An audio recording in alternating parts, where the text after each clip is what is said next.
सत्य को खोजने वाले आप सभी साधकों को हमारा नमस्कार।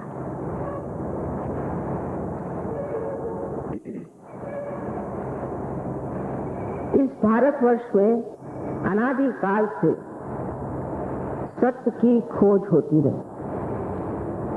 ये हमारे शास्त्रों से ज्ञात होता है और अनेक मार्गों से हमने सत्य की खोज की। अपना देश एक विशेष रूप से आध्यात्मिक, उसका कारण ये कि अपने देश में बहुत सी बातें बहुत सुलभ है। हम जानते ही नहीं कि हमारा देश कितना समृद्ध है और कितना पावन है, और यहाँ के लोग कितने सरल और मल रही। विदेश के लोगों को हम लोग म्लेच्छ कहते थे, क्योंकि देखते थे कि ये लोग जो यहाँ आए, इनकी सारी इच्छाएं मर के और जाती। हमारे जमाने में, क्योंकि अब तो हम बुढ़े हो गए, तो ये देखा जाता था कि ये जो लोग बाहर से आए हैं, ये कितने उठले, इनकी सारी दृष्टि कितनी उठली, इनकी जो इच्छाएं होती थी वो कितनी उठली। धीरे धीरे अपने देश पर भी इस पाश्चिमात्य संस्कृति की बड़ी जबरदस्त पकड़ आने, और उसका कारण ये था कि 300 वर्ष से हमारे खोपड़ी पे लोग लग गए और हम लोग धीरे धीरे ये समझने लग गए कि ये बड़े कोई महान है जो हमारे देश में आए हैं और हमारे ऊपर राज करें। वास्तविक में इन्होंने सबको बेवकूफ बना कर ही अपना कार्य साधा। दूसरे कर्मकांडों की वजह से अनेक तरह की विचित्र विचित्र रीतियां कुरीतियां हमारे समाज में आ जाने के कारण हम लोग संस्कृतिहीन बनते, हमारी संस्कृति मिटती गई। विशेषकर उत्तर हिंदुस्तान में मैं कभी भी नहीं सोच सकती थी कि इतने साधक सामने हों। इसका कारण हो सकता है कि पूर्व जन्म के आप बहुत बड़े साधक रहे हो और आपने बड़ी साधना की हो, जो आप हठात आज सत्य जानने के लिए आतुर हो गए। नहीं तो हर तरह के धर्म मार्तंडों ने, उसी प्रकार झूठे लोगों ने गलत गलत बातें देश में फैला दी और उसके पीछे इतने लोग लग गए थे। पर आज ऐसा समय आ गया है कि लोग सोचते हैं कि सत्य को ही पाना और सत्य की परिभाषा क्या वो जानना है।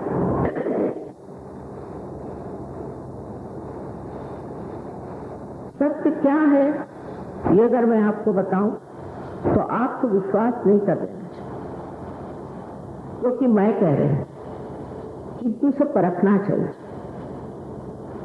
सत्य है कि आप ये शरीर, बुद्धि, मन, अहंकार और कुसंस्कार आदि उपाधि नहीं है, किंतु आप स्वयं साक्षात आत्मा स्वरूप। आत्मा क्या है? आत्मा उसी परमात्मा का आप में आया हुआ प्रतिबिंब है, रिफ्लेक्शन। वो आपको बनना है और बाकी जो कुछ है वो सब व्यर्थ। क्योंकि जब तक आपने अपने को नहीं पहचाना तब तक आप किसी भी चीज की यथार्थता, रियलिटी नहीं जान सकते। मोहम्मद साहब ने तक कहा, जब तुमने अपने को पहचाना नहीं तो तुम परमात्मा को नहीं पहचान सकते। इसलिए पहले अपने को पहचानना चाहिए।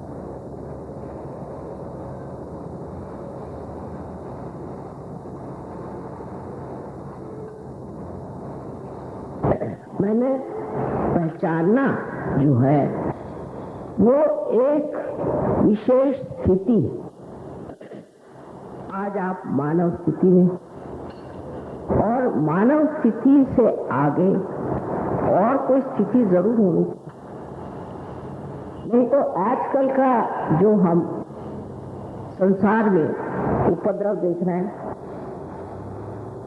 और जो हर तरह की नष्ट भ्रष्ट व्यवस्थाएं देख रहे हैं, तब इसका कोई न कोई ऐसा मार्ग तो होगा ही जिससे मनुष्य का उद्धारण हो जाए। उनके उद्धार की बात तो सब साधु संतों ने करी और जितने भी बड़े बड़े अवतरण हुए उन्होंने कही। फिर वो उद्धार कब होगा और कैसे होगा? सहज प्रणाली की बात मैंने कही, ऐसी बात ये अनादिकाल से इसे सहज कहा जाता है। जो ये प्राप्त करना है ये है सहज। पर पहले जमाने में ऐसे ऐसे लोग हो गए जो गलत रास्ते पर लोगों को ले जाते हैं। ये किताब पढ़ो तो हो जाएगा, गंगा जी में नहाओ तो हो जाएगा, नहीं तो और कुछ उपद्रव करो तो हो जाएगा। ऐसी नानाविध उपकरणों से लोगों को आच्छादित कर दिया, पूरी तरह से ढक दिया, उनके दिमाग में भर दिया। अब जैसे एक छोटी चीज है सत्यनारायण की पूजा, अब लोग उसमें दिमाग भी नहीं लगाते कि जब नारायण स्वयं सत्य स्वरूप है तो उसमें सत्य लगाने की क्या। अंधे जैसी ये सारी प्रथाएं हमारे यहाँ होती है। ये हिंदू धर्म में हुआ ऐसा नहीं, ईसाइयों में इससे भी ज्यादा और उससे भी ज्यादा मुसलमानों में। लकीर की फकीरी जो पकड़ ली उससे उनका उद्धार तो नहीं हो सकता, कभी भी नहीं। लेकिन जो कहा गया है कि तुम्हारे ही अंदर वो है, उसे खुद उसको प्राप्त, उस चीज को सब भूल जाते। एक तो स्त्री आचार कि ये खाएंगे नहीं, वो खाएंगे नहीं, सर मुड़ाएंगे और शरीर पे कुछ कपड़ा नहीं रखेंगे, ये सब करने से हमें परमात्मा प्राप्त। एक सादी सरल बात को सोचना चाहिए कि परमात्मा आपके पिता है। कोई भी पिता चाहेगा कि मेरा बेटा भूखा मरे, और जो उस पिता के पिता, सारे पिताओं के पिता, जो जिनसे कि पिता का स्वभाव हम पितृत्व को प्राप्त करते हैं, वो परमात्मा ये चाहेंगे कि आप अपने सर मुड़ाओ और भूखे मरो। किंतु मनुष्य धर्म के मामले में सोचता है कि जो धर्म हम पालन कर रहे हैं उससे क्या लाभ, उससे हमने क्या प्राप्त। हम तो जानते हैं कि जितने ऐसे धर्मावलंबी हैं जो धर्म के लिए बहुत कठिन से कठिन तपस्या वगैरह करते हैं, वो इस कदर गुस्से होते हैं कि उनके पास जाना मुश्किल। और अगर आप जाइए भी तो कोई लकड़ी वकड़ी लेके साथ जाइए, क्यों? उनको तो बात बात में गुस्सा आता। अभी मैंने एक इसमें लिखा कि कारण क्या है, इसका साइंटिफिक कारण। साइंटिफिक कारण ये है कि हमारे अंदर जो जीन्स है उसका एक डेटाबेस है, उसमें 3 चीजें हैं। एक तो कार्बोहाइड्रेट्स है, एक नाइट्रोजन, एक फास्फोरस। जिस वक्त हमारे अंदर तपस्विता घुस जाती है तब जल जल के हमारा पानी खत्म हो जाता है। ये जो पेशियां सेल से इसका पानी खत्म हो गया। अगर फास्फोरस को आप पानी से निकाल लीजिए तो भड़क जाएगा, और इसलिए लोग जो है वो भड़क जाते। तो इस कदर की तपस्विता बहुत ही शांति के विरोध में, क्योंकि शारीरिक ही ऐसी क्रिया है। इसलिए आपने देखा पहले जमाने में दुर्वासा एक थे, वो ऐसे शाप दे देते। उनको सिर्फ शाप देना ही आता था, किसी को उद्धार किया नहीं मैंने सुना। यह अध्यात्म नहीं, आत्मा का प्रकाश एक तरफा नहीं चलता, चारों तरफ है। और ऐसा आदमी अपनी शांति में, अपने गौरव में शांत। ये स्थिति आने के लिए कोई चीज छोड़, उसको छोड़, उसको छोड़, कोई चीज छोड़ने की जरूरत। जो भी कुछ संसार में है वो वहां अपनी जगह है। जैसे ही आप अपनी आत्मा को प्राप्त करेंगे, कुंडलिनी के जागरण से ये जब घटित होगा, तब आप देखेंगे कि सबके साथ आपका तादाद है। और ऐसी ऐसी कविताएं सूझेंगी, ऐसी ऐसी बातें दिमाग में आएंगी, इतनी सूक्ष्म, जो आपने कभी सोचा भी नहीं, कभी आपने देखा भी नहीं, कभी आपने गौर भी नहीं किया, आपके ध्यान में भी वो बात नहीं आई।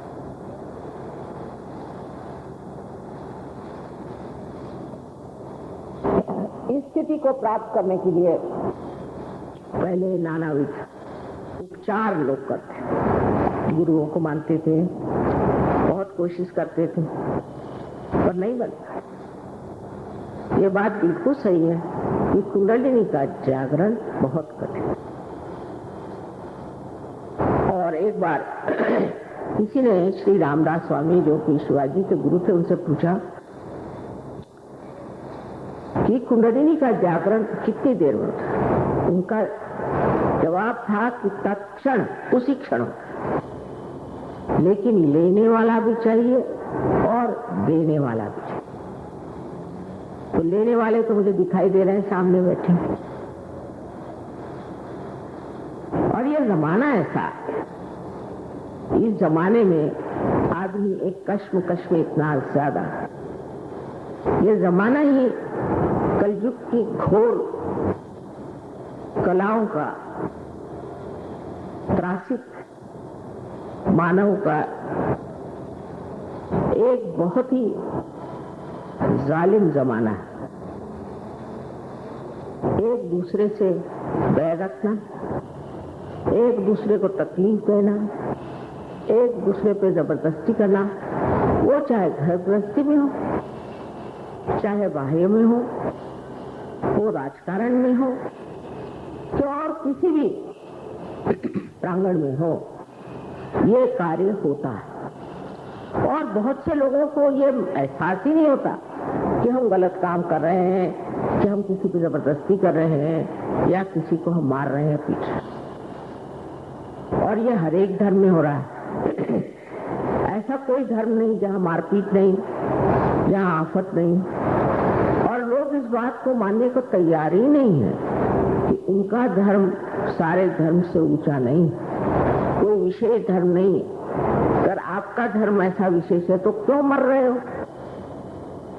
क्यों ऐसी हालत हो रही, क्यों तकलीफ में पड़े हो? हमारा धर्म सबसे ऊंचा। आप अगर कल दूसरे धर्म में पैदा होते तो उस धर्म के लिए आप यही बात, यानी धर्म को लेकर लड़ना, ये परमात्मा के लिए बड़ी भारी लांछना, बहुत बड़ी लांछना। वो जमाना था, उस जमाने में जैसी जरूरत थी उन लोगों ने वो बात, पर उनको अदल बदल के वो करके और दूसरी बातें सामने ला करके और परमात्मा के नाम पे लड़ना, इससे बढ़ के और कोई पाप।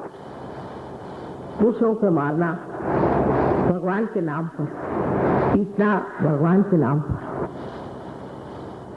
जो परमात्मा क्षमाशील, दयाशील, करुणा के सागर, उनका नाम लेकर के ऐसे दारुण कार्य करना किसी भी धर्म की लांछना। किस चीज के लिए लड़ रहे हैं? कोई जमीन के लिए लड़ रहा है। ऐसे लोग जो निराकार में विश्वास करते हैं वो जमीन के लिए लड़ रहे हैं। अरे जब आपका निराकार में विश्वास है तो ये जमीन के लिए क्यों लड़ रहे? छोड़ो। लेकिन ये सब कहने से भी कुछ नहीं होने वाला। जिन्होंने ऐसा कहा वो निष्फल हुआ। किसी ने सुना थोड़ी, किसी ने माना नहीं। ऐसे भाषा ही रह गई, बातें ही रह गई, लेक्चर रह गया, लेकिन उसका कोई असर नहीं।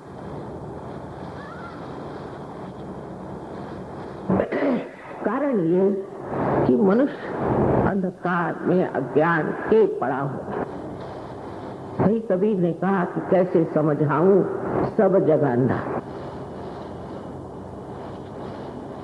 वही बात थी। ये दिल्ली, मैं आपसे कहती हूँ, मैं पहले सोचती थी कि यहाँ सर पटकना बिल्कुल बेकार। उसी दिल्ली में मेरी जीवित अवस्था में मैं देखती हूँ, जाने किन शब्दों से मैं अपने आनंद को वर्णन कर सकती। इस जगह जहाँ कुंडलिनी का नाम किसी ने सुना था, किसी से कुंडलिनी की बात करो तो कहते कि आप हॉरोस्कोप देख के मैं अपना हॉरोस्कोप लेके आता हूँ। तो मैं कहती थी कि यहाँ कौन कैसे होगा, कुछ मालूमात नहीं कैसे होगा। लेकिन बाद में मैंने पाया कि यहाँ कोई पूर्वजन्म के बहुत बड़े साधु संत होंगे, खोजने वाले होंगे, ऐसे बड़े ही कोई धार्मिक लोग होंगे जो इस दिल्ली में आ गए और अब उनको ये इच्छा हो रही है कि हम अपने आत्मा को प्राप्त करें। वो जो उनकी पूर्वजन्म की एक आस थी वो आज जागृत। नहीं तो मैं समझ नहीं पाती। मेरी शादी दिल्ली में हुई और मैं तो सोचती थी भगवान ये क्या शहर है। यहाँ तो लोग सिवाय कपड़े के और जेवर के और पैसों के और सत्ता के कोई बात ही नहीं करता, और कोई बात ही नहीं करता, और कोई पूछता ही नहीं। और उसी दिल्ली में आज आप लोग अपने आत्म साक्षात्कार के लिए आए हुए हैं। ये परम भाग्य इस देश का है, इसका सौभाग्य है, क्योंकि भारतवर्ष एक बहुत महान देश, एक योग भूमि है। लेकिन हम इसके बारे में कुछ जानते नहीं। जब हम इस देश के बारे में कुछ जानते नहीं तो इससे हम प्रेम कैसे करें, इसके प्रति हम जागरूक कैसे होंगे। मैं हैरान, लंदन जैसे जगह में रहती थी, वहाँ का इंग्लैंड देश इतना सा है, इतना सा। उसमें कुछ कहना चाहिए कि हिंदुस्तान के कितना जनान है, बहुत ही कम लोग, पर हर एक आदमी चप्पा चप्पा जानता है, हर एक बात मानता है और बड़े गौरव। वहाँ कोई चीज है नहीं गौरवशाली, सच बात तो। मैंने किसी से पूछा कि ये तुम कहाँ से कांच का बर्तन खरीद लाए, फौरन उसने बताया वो फलाने जगह वहाँ है, नॉर्थ में ऐसा है, और ये वो फैक्ट्री है उसमें बनता है। हैरान, वहाँ पड़ोसी आपस में बात नहीं करते, पर हर आदमी जानता है कि ये देश हर एक चीज को जानता है, चाहे वो पढ़ा हो नहीं हो कुछ। एक देवी जी थी देहात में, उनके यहाँ गए तो वो ये नहीं जानती थी रशिया कहाँ है, पर लंदन के बारे में, हालांकि देहात में रहती थी, सारे देश के बारे में, इस देश क्या है वो कितना छोटा सा, एक ही चीज, एक ही बात। और अपने यहाँ तो हम लोग सब साहब हो गए, कहते हिंदुस्तान, या क्या हो गया पता नहीं, किसी के बारे में कोई बात किसी को मालूम नहीं। अड़ोसी पड़ोसियों की बस बुराई करते थे। ये मैं पहले की बात बता रहा, अब नहीं। और कुछ पूछो, हमें नहीं मालूम। बहुत गुस्से से कहा, भाई फलाने कहाँ रहते हैं? अरे वो क्या क्लर्क है क्या? तो नहीं पता, पर ये पता वो तो क्लर्कों की बस्ती। तो आप कौन है? मैं हेड क्लर्क। इस प्रकार इतना घमंड लोगों में था, इतना घमंड। और यहाँ कहाँ देखो, छोटी छोटी बातों में सबको बड़ा अपने बारे में ये कि मैं ये हूँ, मैं फलाना हूँ, मैं ठिकाना हूँ। वही हाल पुराने दिल्ली में, वही हाल नई दिल्ली में। और किस बात का घमंड था सो मुझे मालूम नहीं, लेकिन एक तरह का ऐसा वातावरण था, संभ्रांत जिसे इल्यूजन, संभ्रांत। सबको कोई न कोई इल्यूजन में बैठा हुआ था कि मैं ये हूँ, मैं वो हूँ, वैसा हूँ। अगर आप पुरानी दिल्ली में जाइए तो वहां आप पूछे, भला फलानी उसकी दुकान का, क्यों साहब हमारी दुकान क्या बुरी, यहाँ बैठिए आप। अरे भाई आप ऐसी बात करें तो कौन बैठेगा आपकी दुकान में? इस कदर कश्मकश, इस कदर आपसी बैर, इस कदर आपसी बुराई। वही दिल्ली आज सुव्यवस्थित होना चाहता है, आपस में प्रेम करना चाहता है और उस एकाकारिता को प्राप्त करना चाहिए जो परमात्मा की देन है। इससे आप ही बताइए मुझे क्या लग रहा हो। बहुत दुनिया देखी है और इन दिल्ली वालों को मैं 1000 बार नमस्कार।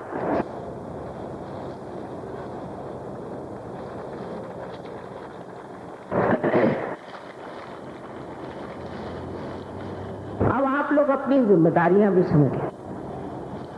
आप ऐसे शहर में रहते हैं कि जिससे अपने भारतवर्ष की शौहरत सारे दुनिया में जानी जाए। दिल्ली में जो कुछ भी होता है वो सारे दुनिया में जाना जाता है। क्या हो रहा है यहाँ पर, यहाँ के लोग कैसे हैं। एक आदमी कहीं दिल्ली में मर गया तो सारी दुनिया में शौहरत हो जाएगी और 25 आदमी और कहीं मर जाए तो कोई मतलब। तो इसका मतलब ये तो हो गया कि आप महत्वपूर्ण हैं और आपका महत्व ये है कि आप इस देश की प्रतिनिधि, इस योग भूमि के, इस भारतवर्ष के आप प्रतिनिधि। आज आप आत्म साक्षात्कार के लिए आए या बहुतों को हो भी गया, किंतु ये समझ लेना चाहिए कि जो आत्म साक्षात्कारी हैं उनका अपना अपना एक विशेष स्थान और दिल्ली वालों का भी एक विशेष स्थान मैं मानती हूँ कि राजधानी में आप बैठे और इस राजधानी में जो आत्म साक्षात्कारी होंगे, जो आत्मा को प्राप्त करें, उनके अंदर एक विशेष वैभवशाली शक्ति का प्रदर्शन होना चाहिए और वो वैभवशाली शक्ति है प्रेम और सत्य।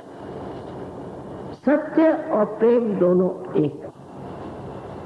जब आप सत्य को जानेंगे तो आप अपने आप ही शांत होते हैं। जब आपने सत्य को जान लिया तब फिर एक शुद्ध होने में या डिस्टर्ब होने की कौन सी बात है? कुछ भी नहीं, क्योंकि आप जानते हैं सत्य क्या है। पर सत्य और प्रेम दोनों चीज एक है। जिसने सत्य को जाना वो प्रेम से ही जान सकता। जैसे आप किसी को प्रेम करते हैं तो उसके बारे में आप सब जानते हैं कि इनको क्या अच्छा लगता है, क्या बुरा लगता है, क्या कहना चाहिए, क्या नहीं कहना चाहिए, क्या खाते हैं, क्या पीते हैं, सब चीज आप जानते हैं। उनके बोलने का इशारा क्या है, सब चीज आप जानते हैं अगर आप प्रेम करते हैं और उसके लिए लगन रहती। तो जब आप प्रेम से सत्य को जानिएगा तभी वो सत्य है। और अगर आप चाहें कि आप प्रेम को हटा दें तो सत्य बुझ जाए, सत्य रह नहीं, क्योंकि सत्य की जो शिखा है, उसकी जो दीप्ति है, वो प्रेम के ही तेल पर चलती है। और प्रेम का मतलब ये नहीं कि हाँ भाई मैं तो अपने लड़के से प्यार करता हूँ, मैं लड़के से प्यार करता हूँ, मैं भाई से प्यार करता हूँ, मैं घर से प्यार करता हूँ। ये प्यार, इसके लिए एक शब्द संस्कृत में निर्वाज, निर्लेप,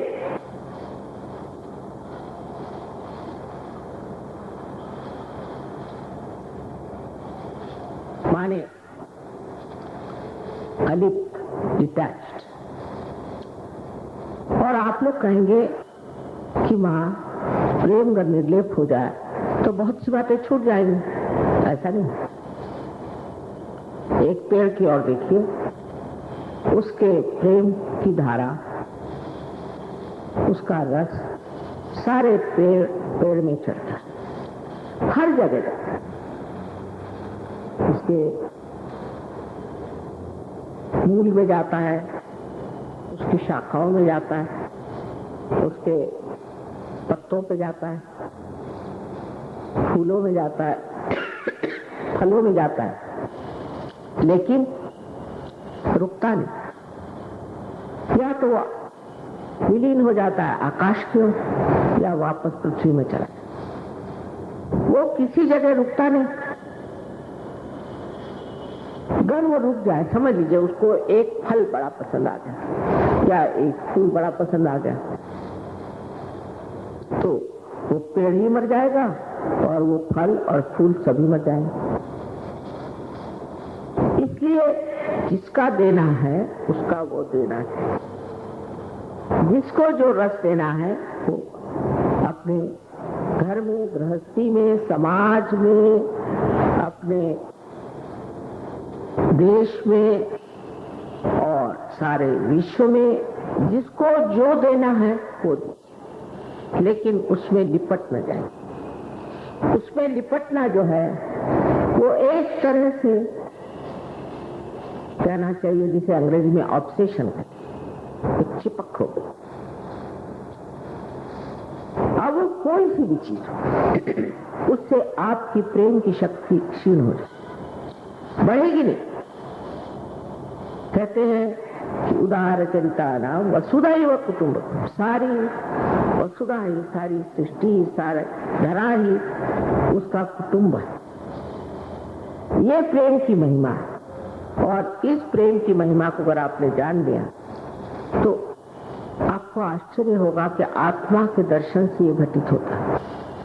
मैंने देखा है जब लोग सहयोग में आते हैं तो सबसे पहले वो देखते हैं कि मेरे अंदर क्या त्रुटियां हैं, और मुझे आके बताते हैं माँ ये देखिए महामूर्ख मैं हूँ, मैंने ऐसी ऐसी नुक्ता करी, ये क्या है। मैंने कहा तुम्हारे कन्फेशन मुझे नहीं चाहिए, तुम लिख के रखो।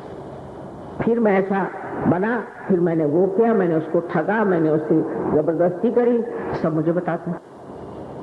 पहले मुझे दिखाई नहीं देता, अब तो मानो जैसे मेरे सामने मेरा एक आत्मा एक शीशा बन के खड़ा हो और मेरी मुझे गलतियां समझ में आ रही है और मैं सोचता हूँ मैं इतना खराब था। तो मैंने कहा जो हो गया सो बीत गया, अब भूतकाल तो है नहीं, खत्म हो गया, छोड़ो उसे। अब वर्तमान में तुम खड़े, वो सब स्वच्छ हो गया। और जिस तरह से कमल गंदे पानी से निकल करके सुरभित होकर ऊपर आ जाता है और इस सारे वातावरण को सुरभित करता है, उसी प्रकार अब तुम होगा। भूल जाओ, इसलिए जो गत है, जो भूत है, उसे भूल जाओ। और पर वो भूल ही जाता है, बाद में धीरे धीरे उसकी जब प्रगति होती है तो भूल जाता है। मैं रशिया में थी तब वहां कुंभ हुआ तो मैंने सहयोगी से कहा अरे तुमको कोई घबराहट नहीं हो रही क्या, तुम्हारे यहाँ कुंभ हुआ है, पता नहीं कौन राज्य में आए क्या। पहले माँ हम तो परमात्मा के साम्राज्य बैठे, हमको क्या डरना। साफ कह दो, हम तो परमात्मा के साम्राज्य। ये एक स्थिति है, ये बकवास से नहीं होता। लोग बड़ी बड़ी बातें करेंगे, ये करेंगे, वो करेंगे, ऐसे। सबसे बड़ा गुण मनुष्य तब आता है कि वो निर्भयता से अपने को देखता है। उसको भय नहीं लगता, वो ये नहीं सोचता कि मैं ये कैसे सोचूं, मैं क्या, क्योंकि वो अपने से अलग हटता। वो जो पुराना था वो उतर गया और अब नया था। और ये जो नया जीव सामने आया है ये अत्यंत सुंदर और गौरवशाली, स्वाभिमानी है। ये नहीं कि ये अपने को सबके चरण छू महाराज बने, ये बात, इसमें अपना स्वाभिमान, और उस स्वाभिमान में जो स्व है वही आत्मा। इसी स्व के तंत्र को जानना ही सहज। जिसने इस स्व के तंत्र को जाना वही स्वतंत्र हो जाता। स्व का तंत्र का मतलब यह है कि अपने आत्मा के तंत्र को जानना। अभी तक तो हम इस बुद्धि से या हमारे संस्कारों से पड़ी हुई बातों से चिपके हुए थे। अब हमारे अंदर आत्मा का जागरण होता है और उस जागरण में हम सब चीज को स्पष्ट देखें। पहले तो अपने को देखें, फिर अपने समाज को देखें। अब हमारे यहाँ बहुत से लोग हर एक धर्म में से आए, मुसलमान हैं, हिंदू हैं, क्रिश्चियन हैं और बुद्धिस्ट हैं, महावीर के लोग हैं, सब तरह के लोग इस सहयोग में आए। और सबसे पहले मैंने ये देखा कि उन्होंने अपने समाज के बारे में मुझे बताया। जैसे कोई जैनी आए तो उन्होंने बताया, माता जी जैनियों का दिमाग ठीक करो। कोई सिख आए, उन्होंने बताया भाई सिखों का दिमाग ठीक करो। कोई ईसाई आए तो उनको, माँ ईसाइयों को कब ठीक करोगे आप। हर एक में मैंने ये चीज देखी कि फौरन वो अपने से हट करके अपने समाज को देखते, अपने घर के लोगों को देखने लगते हैं, समाज को देखने लगते हैं, फिर देश को देखने लगते हैं और फिर पूरे विश्व को, सारे ग्लोबल प्रश्नों को लेकर के वो उलझ जाते हैं कि माँ देखो ये प्रश्न है, अब देखो वहाँ ये हो रहा है, आपको कुछ न कुछ करना होगा, आपको देखना होगा। मैंने कहा तो अब दुनिया भर की मेरे ऊपर क्यों परेशानी डाल रहे, आप ही करते, इसको आप करें, इसको आपको ठीक करना है, ये आदमी ठीक नहीं उसको ठीक करें। इस तरह से उलझ गए किस चीज में कि जो सारे विश्व का प्रश्न। बताइए, एक सर्वसाधारण मनुष्य, एक खेतीहर है, वो सिर्फ अपने खेती की बात करे तो समझ में आता है, पर वो भी देख करके कहने लगा कि अच्छा ये राबिन को मार डाला इन लोगों ने, ऐसा क्यों मार डाला? माँ आप इनकी शांति के लिए कुछ करो, इनके शांति का ठिकाना लगा। मैं हैरान हो गया, इसने कहाँ से पढ़ा? मैं अखबार में आया था, एक शांति के दूत को मार डाला। आंखों में आंसू, कहा वो इन्होंने कभी उसको देखा भी नहीं, जाना भी नहीं कौन था कौन, पर अखबार में पढ़ा हूं। इस प्रकार एक सारे ही विश्व के साथ तादाद, विश्व का जो आत्मा है, विश्वात्मा, उससे एकाकारिता घटित, और जो वो आत्मा दुखी है वही अपने अंदर मनुष्य महसूस करता है। ऐसा वो विशाल हृदय होता है, उसको अपनी छोटी छोटी बातें, छोटी छोटी यातनाएं नहीं सोचती। वो ये नहीं सोचता कि मुझे ये तकलीफ है, वो तकलीफ है, ये परेशानी, बिल्कुल नहीं सोचता। उसको लगता है ये विश्व के प्रश्न कैसे ठीक होंगे, ये विशाल काज। फिर ऐसे आदमी के अंदर शक्ति आ गई, वो भी परमात्मा की शक्ति। जब वो ये सोचने ही लग गया तो वो प्रश्न भी ठीक हो जाता। उसकी इस विशालता से वो प्रश्न भी अपने आप हल हो जाता है। बहुत से लोगों को मैंने देखा है कि माँ देखिए ऐसा हुआ एक बार कि हमें बड़ा प्रश्न पड़ा कि फलाने देश में ऐसी लड़ाई हो, तो हम लोगों ने सोचा प्रार्थना करें, मेडिटेट करें, कुछ करें और इच्छा करें। तो दूसरे दिन पेपर में आया कि सब शांति है। अब कोई विश्वास नहीं करेगा अगर कहा जाए कि ऐसा कोई कर सकता है, लेकिन क्यों नहीं विश्वास करता मनुष्य? क्योंकि मनुष्य अपनी विशालता को, अपने बड़प्पन को जानता है। जब तक उसने अपने को पहचाना नहीं तो वो अपना बड़प्पन कैसे जानेगा? वो कैसे जानेगा कि वो क्या चीज है, उसकी गरिमा क्या है और उसकी शक्तियां क्या है? आत्मदर्शन के बाद आपको ये सब प्राप्त हो सकता है। कुंडलिनी के बारे में तो आप जानते ही हैं क्या है, चक्रों के बारे में भी आप जानते हैं कि क्या है, और चक्रों के जागरण से क्या होता है अभिव्यक्त। अभी अगर हम सिर्फ यही बात करें कि ये तंदुरुस्ती अच्छी होती, वो तंदुरुस्ती होती, तो लोग कहेंगे कि आपके अस्पताल खुले बैठे हैं। सिर्फ अपनी तंदुरुस्ती अच्छा करना ये अब सहयोग का कार्य नहीं है, ये जमाने लगा। पहले जो आता था वो मेरे बाप के, नाना के, दादा के, बाबा के सगे लड़के को कुछ होता, फिर माँ उसको आप चुप, फलाना शराब पी रहा है तो फलाना ये कर रहा है तो फलाना वो कर रहा है, यही चीज चलती। अब वो नहीं रहा। अब मुझे हैरान है कि मनुष्य कितना विशाल हो रहा है इस देश में, इस विशालता को प्राप्त कर रहा है। अब आप ही सोचिए कि एक जमाने में इस देश में ऐसे लोग हुए थे, ऐसे मनन करने वाले, ऐसे दृष्टा लोग जो विश्व के प्रश्न को लेकर के चलते, घरगुती छोटे ओछे सवालों के पीछे नहीं दौड़ते। अब इन लोगों की आप व्याख्यान सुने, इन लोगों का दर्शन ले, तो इसी देश में ऐसे महान लोग हो गए जिन्होंने हमेशा महान बातें सोची, महान कार्य। अब हम लोग पता नहीं कैसे किस गर्त पे फंस गए हैं कि उस महानता को असंभव समझते हैं, हो ही नहीं सकता। हम ऐसे कैसे हो सकते हैं? क्यों नहीं? वो जो एक जमाने में लोग, जो लोग एक जमाने में अंग्रेजों से लड़ सके, जिन्होंने देश के लिए इतना त्याग किया, क्या आज हमारे देश में वापस नहीं आ सकते? वो और कौन से देश में जाएंगे जिन्होंने इस देश को इतना प्यार किया? वो क्या इस देश में फिर से जन्म नहीं ले सकते?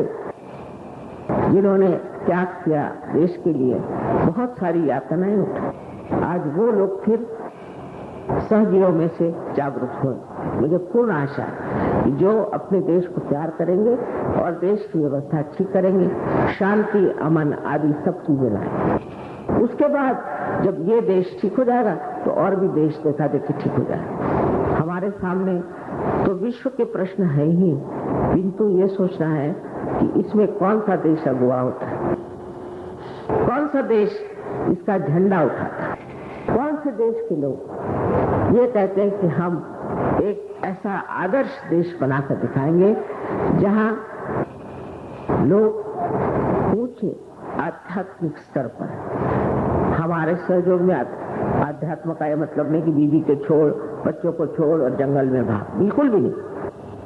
अपने ही अंदर अपने दर्शन करके इस उच्च स्थिति को प्राप्त करें, इस विशेष स्थिति जो हमारे लिए बनी हुई है, जिसे हम प्राप्त कर सकते हैं। ऐसी कोई कठिन बात नहीं, ऐसी कोई त्याग भी कोई किसी चीज का करने की जरूरत नहीं, सिर्फ मूर्खता का त्याग करना, सिर्फ दुर्बुद्धि का त्याग करना और संकीर्ण जो आपकी सेल्फिश टेम्परामेंट है उससे दूर भागना। उसको समझना चाहिए कि ये मेरे अंदर एक संकीर्ण बात है, और उसके बाद आप देखिएगा कि अपने आप आपके प्रश्न जो है खुलते जाएंगे। आप परमात्मा पर तो विश्वास करते हैं कि आप ये सोचते हैं कि मंदिर में गए नमस्कार कर लिया, इधर में गुरुद्वारे गए नमस्कार, उससे नहीं होना।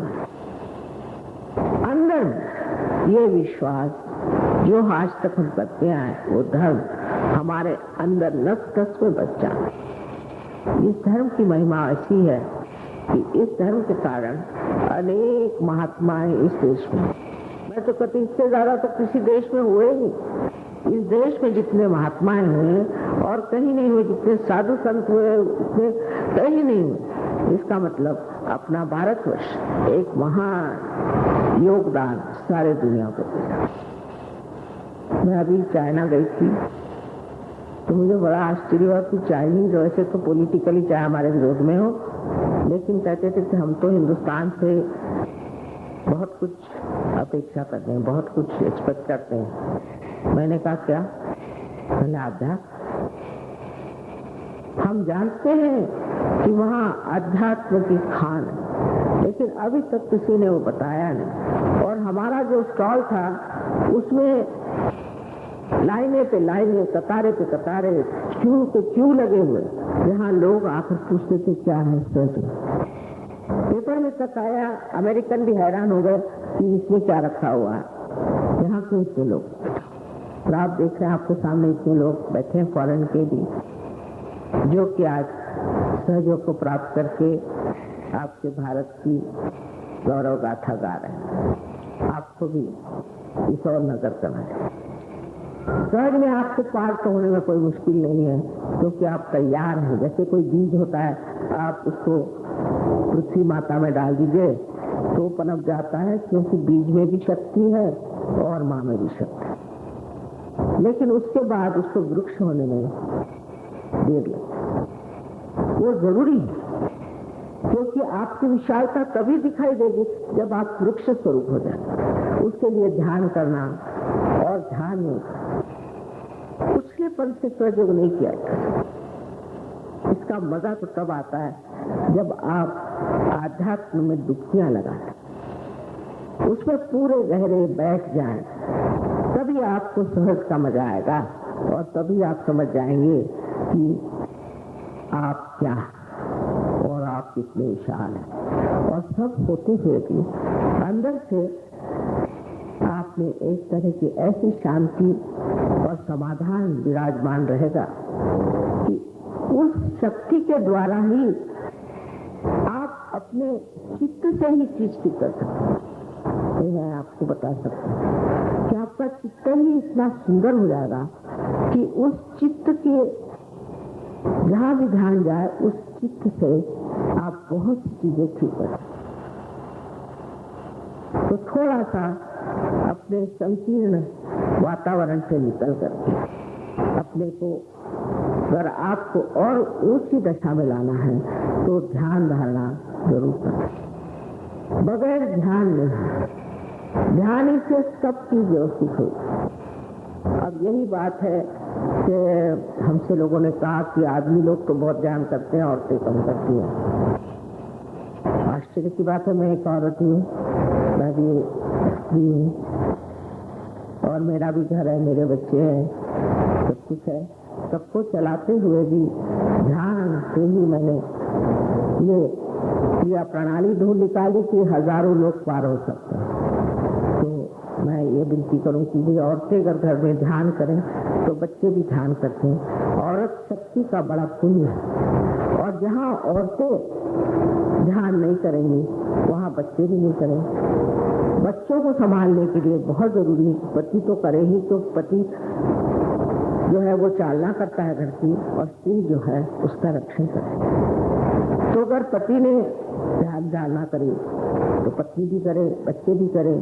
और फिर सबसे बड़ी सहयोग की बात यह है कि ये सामूहिक है, सामूहिक, अकेले नहीं। मैं अपने घर में पूजा करता हूँ माँ, और तो भी मुझे बीमारी हो गई, अकेले में नहीं। जो सामूहिकता में आप आएंगे, जब सामूहिक में सहयोग को मानेंगे, तब आज का वर्तमान का सहयोग है।